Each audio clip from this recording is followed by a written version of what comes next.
Hi there, everybody. This is Scott DeGuglielmo, your friendly neighborhood massage therapist, coming at you with another diet tip for the week.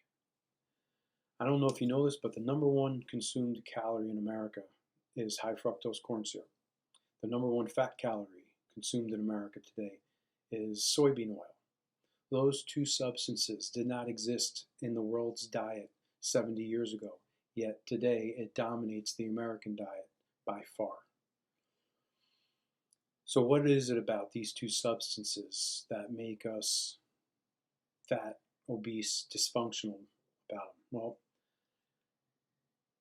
sugars were not meant to be consumed in this amount. Soybean oil was not meant to be consumed in this amount. It's not a coincidence that with the introduction of these foods, that obesity rates went like that straight up, that diabetes rates went straight up and are still climbing today. These two foods really do have a huge impact as to why people get fat and we have dysfunction in our regulatory systems in our body. I want you to try and recall something I brought up in a previous lecture, that carbohydrates in any form are a non-essential macronutrient with the sole purpose, the one purpose of preserving body fat by displacing fat oxidation. Okay? We've been testing this hypothesis for 50 years that if we move more and eat less and avoid fat, that we're going to get healthier.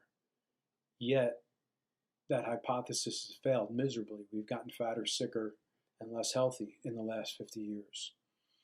According to energy logic, right, of calories in, calories out, that's why people are fat. You're taking in more than you're putting out. Well, there's no consideration given to the fact that different macronutrients have vastly different impacts on our metabolism, on our hormones, on our enzymes, on our regulatory systems of our bodies. Even fructose and sucrose, which are molecularly very similar, only a little bit off from each other, are metabolized in different organs. So positive energy balance, why we get fat, wasn't really an explanation of why we get fat, but rather a description of why we get fat, and a tautological one at that. It's like saying that a room has gotten more crowded because more people came in than left. It's a description of what happened, but it's not why why it happened. It would be like saying saying that a child got taller because he stopped exercising and he exercised and he ate too much. And a child that stayed small was exercising too much or wasn't eating enough. You won't lose fat by cutting calories exclusively. You'll lose fat by cutting out the foods that are making you fat, that's stopping your body from turning on the fat machine. So I want you to consider this. Your body can't lose fat unless there's an absence of insulin. Because as long as there is sugar, high amounts of sugar, too much sugar in your bloodstream, your body has to balance that sugar out first before it will switch over to its preferred fuel of ketones. So I'll explain to you this way. Your bloodstream, which is the first thing that gets balanced out, is your blood after you have a meal. Your bloodstream holds about 3 to 5 grams of sugar. Your liver holds about 75 grams of sugar. Your muscles, depending on your body makeup, holds between 150 and 400 grams of sugar if you're really, really big.